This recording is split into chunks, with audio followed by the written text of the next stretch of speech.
Welcome to Comic and Screen. I am Sam Otten, and with me is Jason Book. And in this video, we're going to be covering Batman issue 3 from the Rebirth era of Batman. This is written by Tom King, with art by David Finch, Danny Mickey, and Jordi Belair.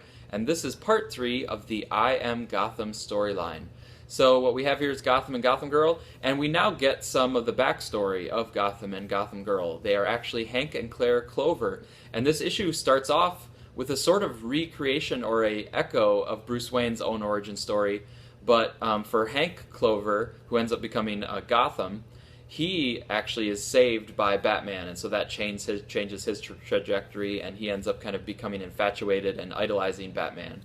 So first of all, what'd you make of the Hank and Claire Clover backstory for Gotham and Gotham Girl? I did like it. I felt it was a little bit on the nose with, someone aping the origin of Batman's parents, what happened to them, but then obviously Batman jumps in and saves the day. We've seen that before in some pre-New 52 stories. So it was decent and I didn't mind it, but I don't know if it was really essential to these characters to I would have liked to maybe see something to make them a little different than Batman that way, but we still have more to see what happens between now and how this all plays out. So I did enjoy the art, again, by Finch was great, and I did like the writing, and as we'll get to later in the review, what happens at the end is kind of interesting. It's a weird choice of a villain to bring back, something that reminded me of Crisis on Infinite Earths, but we'll see where they go with it, and it's definitely something different for the Batman universe, so looking forward to see what happens. Mm-hmm. Yeah, I think you're right. I overall enjoyed the Gotham Girl, their backstory, but I agree with you that it was almost maybe too close, or they almost drew it too in parallel with Batman, Bruce Wayne. But it was cool to have that moment where Batman is there, so it actually changes the future of those kids. Right. And if he hadn't been there, it would have been a tragedy. Yeah. So that was nice to see the influence of Batman.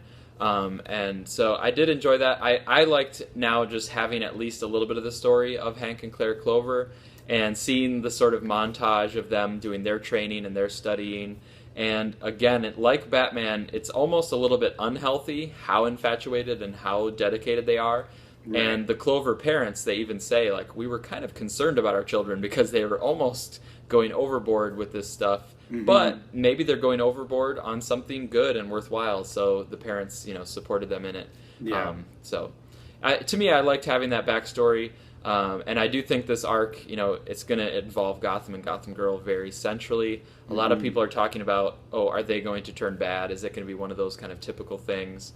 So we will have to see how that goes. But right now, they're kind of endearing, they're sympathetic, and the fact that they look up to Batman so much, to me, is kind of endearing about them. Mm-hmm. Yeah, I would agree as well, and it's got a lot of potential, because they kind of came on the scene fast, so I hope there's kind of more layers going on here, and they're definitely setting it up that they could have a big fall if something happens, so it should be cool. Mm-hmm. And we got a little bit of interaction between the brother and sister in this issue.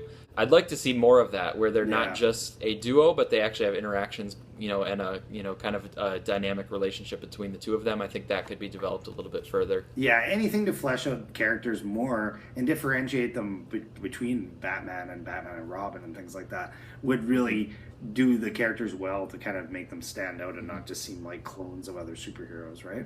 Mm-hmm.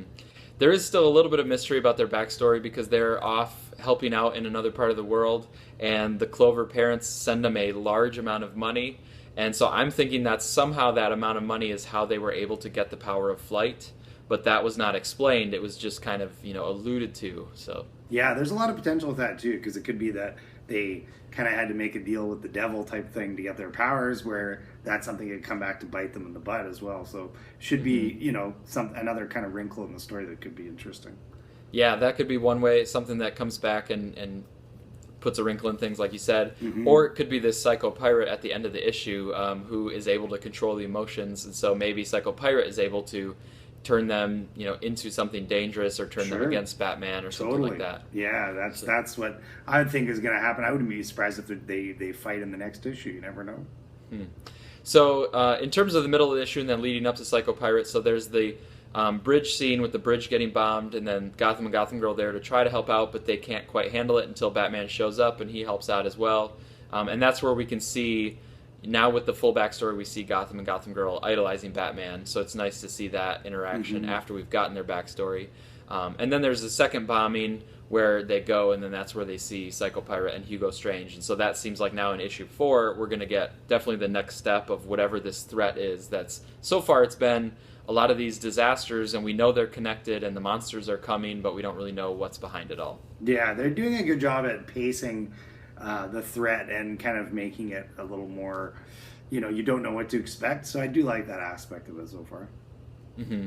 So you mentioned Psycho Pirate might, lead to Batman having to fight Gotham Girl in the next issue. Any other thoughts about Psycho Pirate and Hugo Strange there in that last page? I mean, it's a cool, interesting team up. It's kind of like if they took someone from the DCU that's not a super well-known character, but he had some pretty big moments in Crisis back in the day, and pairing him up with, he's not an A-level Batman villain, I would say, Hugo Strange, but he's definitely pretty iconic.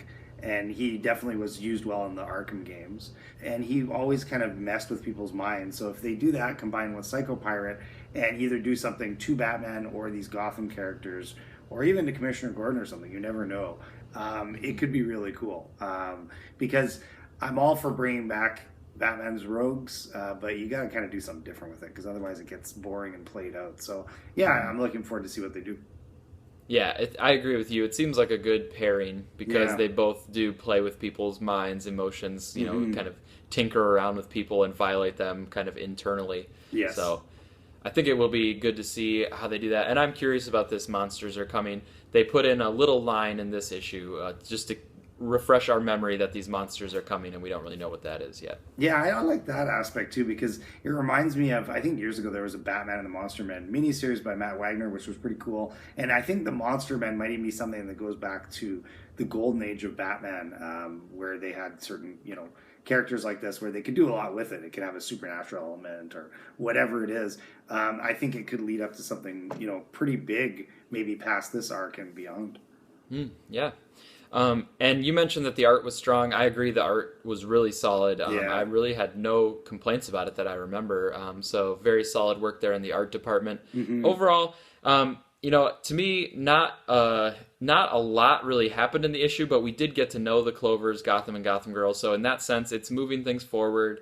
I think issue 4 might have a little bit more in terms of people if they're looking for action or if they're really looking for the plot to move forward. I think issue 4 is going to be the one that does that. This one was helping us just set up the characters a little bit more. Yeah, it's going well. I mean, they really topped themselves. It's hard to top that first issue with Batman saving the plane, but they've done a good job of keeping the momentum going and keeping the interest going. And I think when it's all said and done, it's going to be a nice read so far anyways. Yep, I agree. So, all right. And actually that issue 4 is going to be coming out in about a week. So I kind of like this bi-weekly schedule now. Perfect. Yeah, sounds good.